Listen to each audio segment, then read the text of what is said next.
Discutindo Direito, um quadro sensacional, né, que já está marcando território e atendendo tanta gente, atendendo muitas pessoas, isso é maravilhoso. Doutora, primeiramente, boa tarde, obrigado. Boa tarde, Val. Obrigado por estar com a gente mais uma vez, atendendo o nosso telespectador. A partir de agora, gente, eu quero que você comece a mandar a sua mensagem através do 998-23-1550. Pode abrir a câmera do celular, apontar aí para o QR Code no canto da tela e já vai escrevendo sua mensagem. O que eu peço? Eu peço que você não ligue agora neste número, porque se você ligar nesse número neste momento, eu não vou conseguir te atender. Não tem como, a gente está ao vivo, então eu não consigo atender. Se você mandar áudio, você pode mandar.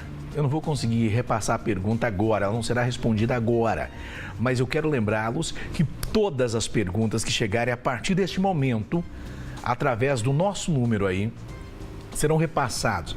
Essas perguntas serão repassadas para a doutora e ela vai atender todo mundo. Por isso que o quadro não tem toda semana, porque também às vezes demora um pouquinho até que consegue responder as pessoas, consegue atender o nosso telespectador. Então esse momento é seu.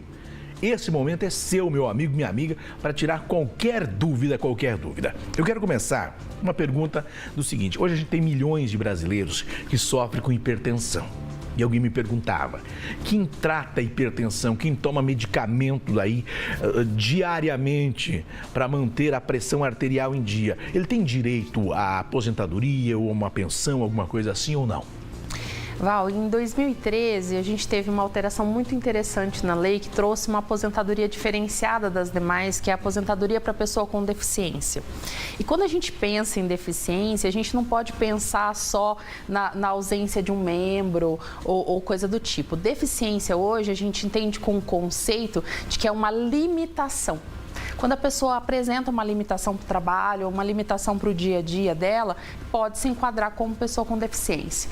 E penso que a pressão alta e outras doenças como diabetes, outras doenças que às vezes não estão devidamente controladas, né? Porque com a medicação pode ser que controle, se a pessoa apresentar ali comorbidades junto com essa patologia e trouxer uma limitação para o dia a dia, para o trabalho dessa pessoa, é possível a análise da aposentadoria para pessoa com deficiência. E qual que é a vantagem dessa aposentadoria? O tempo de contribuição é reduzido, não é igual às demais, né? A mulher, por exemplo, ao invés de aposentar com 62 anos, aposenta com 55, né? O homem, ao invés de 65, aposenta com 60.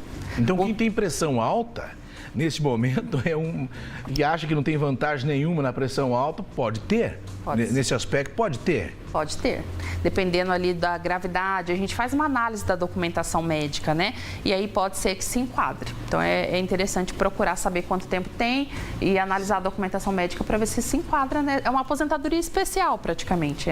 Antecipa, né? Para quem toma o tal do losartana, Naprix e tudo mais, então, de repente, não vai sair só no prejuízo aí, porque vai poder, de repente, se aposentar. Bom, outra coisa. Aqui tem uma pergunta que ela vem do seguinte. Quem manda para a gente essa pergunta é o Marcelo. Boa tarde, Val. Eu estou pegando auxílio-doença temporário. Quando fui dar entrada, faltou documentos. Aí remarquei. Só que eles abriram outro processo. Como que eu faço para receber os meses que ficaram?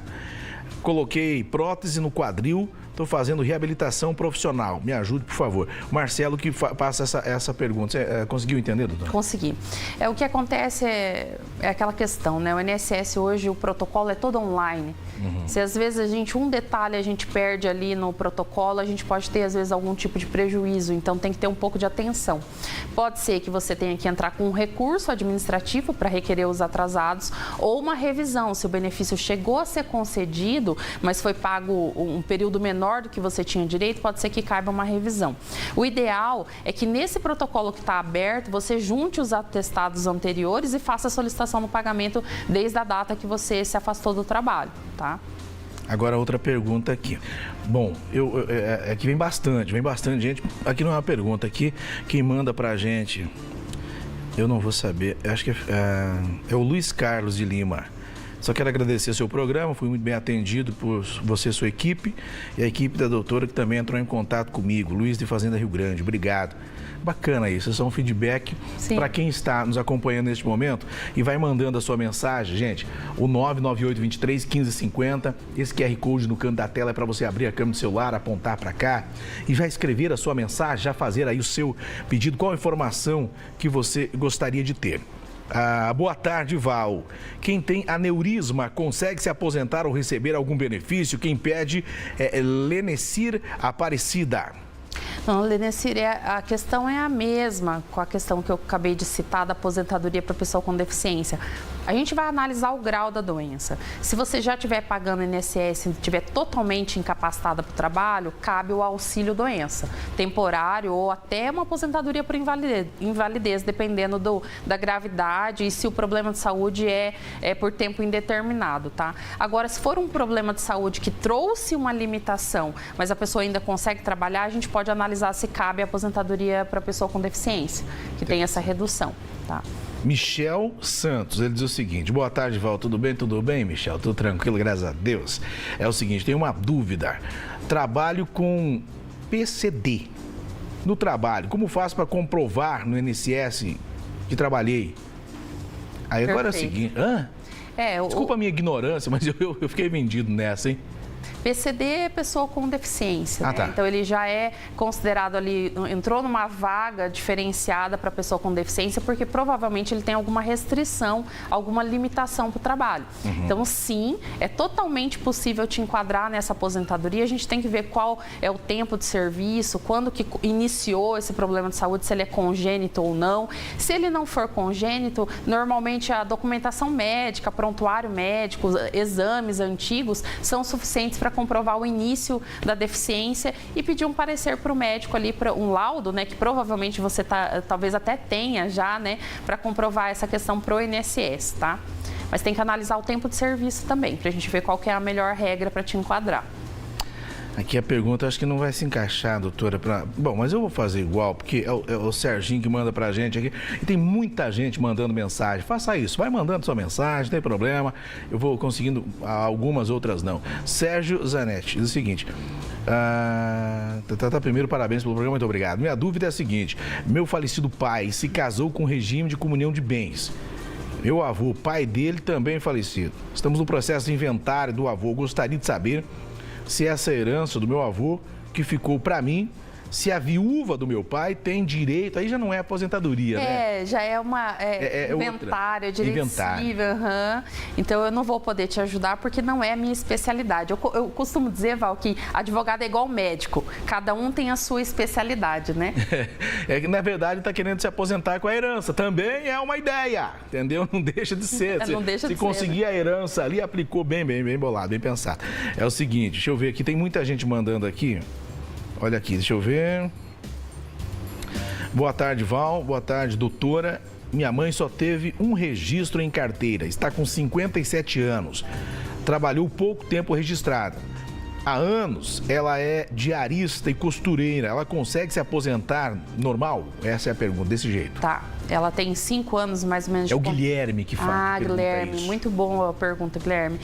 5 anos de contribuição, a mulher para aposentar por idade, ela precisa de 15.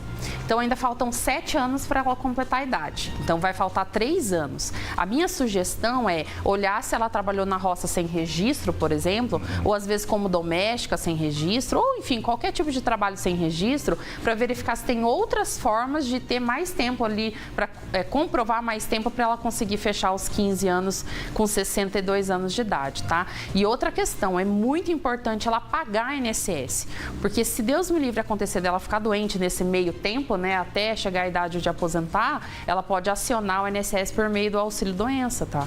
Sim, interessante isso, né? Outra pergunta, doutora, que vem aqui ao vivo pra gente, aqui no programa, boa tarde, tudo bem? Me chamo Tadeu, gostaria de informações. Já entrei no INSS faz 2 anos requerendo minha aposentadoria. Desde 1986 trabalho com carteira assinada. Mais de 20 anos como motorista de ônibus. Também trabalhei com caminhão câmera fria. Pode me ajudar? Sim. Bom, se o seu processo já está em 2 anos, está em andamento, é possível, tá, que você já tenha um advogado constituído, talvez tocando a ação. Se essa ação... Mas às vezes não, porque tem gente que pode entrar também direto também, sem advogado, pode de repente, ser. arrisca, Pode ser, né? eu ia citar isso também. Pode ser tanto uma ação judicial, que daí demora mesmo, infelizmente que no Brasil a demanda de processo judicial é muito grande e a gente tem poucos juízes, pode ser isso. Pode ser também que seu processo esteja na fila de análise de recurso administrativo, caso ele tenha dado a entrada sozinho, tá? Mas uma coisa eu posso te adiantar, se você tem o tempo de serviço e aí, pelo que você comentou, trabalhou com câmera fria, trabalhou como motorista, você tem direito a um adicional de insalubridade. Esse adicional de insalubridade, normalmente o INSS não aceita administrativamente, o que nos faz ter que ajuizar uma ação, entrar com um pedido judicial para que o juiz reconheça. Então, caso você não tenha esse processo em andamento, você tem que procurar tomar essas providências para o teu período ser reconhecido e você fechar o tempo para poder aposentar. Muito bem, gente, vai mandando sua mensagem aqui, porque a gente, uma semana sim, a outra não, a gente vai vendo a possibilidade, sempre trazendo aqui esse quadro, Discutindo Direito, para que você possa perguntar, possa questionar, tirar suas dúvidas. De repente, a sua pergunta ela é muito simples, como a pergunta que eu fiz é quem toma um remédio para pressão arterial, quem é hipertenso tem direito de se aposentar? De repente sim, você está entendendo? Então, já parou para pensar nisso? Não, então, de repente a gente cutuca nessa possibilidade e vai te ajudar. Outra coisa, o número está aí, é o 998231550. E as pessoas vão ligando, não consigo atender, como eu falei aqui, mas alguém diz, bom dia, me chamo César, No caso de curso técnico, pode ser usado para somar tempo de contribuição? Caso sim, como averbo? Obrigado. Chamo César, no curso técnico usado para somar contribuição. Me diga aí, doutora. Sim, o curso técnico é passível de reconhecimento quando ele tem um caráter... tem algum tipo de pagamento de forma direta ou indireta. Então, eu vou dar um exemplo. Colégio agrícola. Às vezes a pessoa vai lá, trabalha, estuda, né? E aí eles fornecem moradia, fornecem alimentação, fornecem uniforme, né? Esse tipo de pagamento a gente entende que mesmo que de forma indireta é um tipo de remuneração. Sim. Então é possível pedir isso como tempo de serviço, porque a pessoa está ali estudando, mas ela também está trabalhando e ganhando algum tipo de salário, mesmo que em formato de alimentação, moradia e vestimenta. Então é possível, sim, a jurisprudência, ela acolhe essa questão de contar isso como tempo de serviço, tá? Outra pergunta aqui. Boa tarde, Val. E doutora, sou o Jorge, a partir de junho vou receber auxílio-desemprego. Quer dizer, ele saiu do trabalho, provavelmente a partir de junho recebe auxílio-desemprego. Isso é interessante, hein? Interessante na pergunta do Jorge, de repente responda outras pessoas aí também. Mas em agosto faço 65 anos. É melhor dar entrada na aposentadoria em agosto ou aguardo o fim do benefício? Tá. É assim, se coincidir o auxílio-desemprego, né, o seguro-desemprego com a aposentadoria, o INSS provavelmente vai fazer uma prestação de contas ali. Pode ser que tenha que devolver algum valor que recebeu a mais de seguro-desemprego. Mas eu não deixaria de dar entrada no dia do seu aniversário na aposentadoria, porque o INSS também demora para analisar. Então, às vezes, não analisa no mesmo dia. Então, isso vai ser feita uma compensação depois dos valores, mas pode dar entrada no dia do seu aniversário. Não corre o risco de perder nada, não? Não. O que vai acontecer... Não se conversa, por exemplo, está recebendo auxílio-desemprego. Ele não corre o risco de perder esse auxílio-desemprego se der entrada nesse... Não, não é possível, não é permitido receber as duas coisas ao mesmo tempo. Sim. Então, vai ser feita uma compensação financeira. Provavelmente, o Ministério do Trabalho vai pedir a devolução do seguro-desemprego caso tenha recebido junto com outra renda, porque a aposentadoria é uma outra renda. O seguro-desemprego é para quem está sem renda. Então, não é possível receber os dois. Vai ter que devolver se isso acontecer. Agora, outra pergunta aqui é do Marcos Aurélio Lunardo. É o seguinte: boa tarde, Val. Trabalhei 15 anos em hospital, mudei de área de trabalho. Total 34 anos em carteira. Em carteira, tem 50 anos de idade, acho que é isso, 50 anos de idade. Quanto tempo poderia dar entrada para verificar essa aposentadoria aí? Não sei se eu consegui entender a pergunta também. Eu não sei se nessa conta que ele fez, dos 34 anos, ele já está considerando o adicional de insalubridade. Mas caso ele não tenha... O hospital conta isso? Conta. Clínica dentária também? Conta. Sério? Sim. Eu te pergunto isso que eu vou tentar arrumar um emprego com o Dr. Tony. Entendeu? Sim. O que acontece? O adicional de insalubridade é quando a gente fica exposto a alguma coisa que pode fazer mal para a nossa saúde. Então, por exemplo, o sangue, a secreção, né? Então, tanto na área hospitalar quanto na área de dentista, a gente pode ter contato com doenças infecto-contagiosas. E esse possível contágio dá direito ao adicional. Então, quem trabalha em hospital tem sim. Se a gente estiver falando de 15 anos, 40%, ele vai ter em torno de 6 anos a mais, além dos 15, 6 anos a mais para contar para tempo de serviço. Clínica dentária também? Clínica dentária. Mas depende da função da clínica. Depende da função. Se você ficar exposto a algo que possa fazer mal para a tua saúde. Exemplo, o sangue, a secreção, a saliva, né? Que é o caso de dentista, auxiliar do dentista também. Também consegue esse benefício aí. Muita gente vai mandando mensagem, graças a Deus, eu fico muito feliz porque tem tanta gente participando aqui e eu tinha uma pergunta que eu abri aqui e eu acabei perdendo. Mas vai ser respondida, tá bom? Eu achei a pergunta interessante, mas como cliquei em cima, olhei, cliquei e perdi. Já veio outra aqui, o povo vai ligando também. Eu não consigo atender, gente, só para avisar. Boa tarde, Val. Parabéns pelo programa. Muito obrigado pela parte que me toca.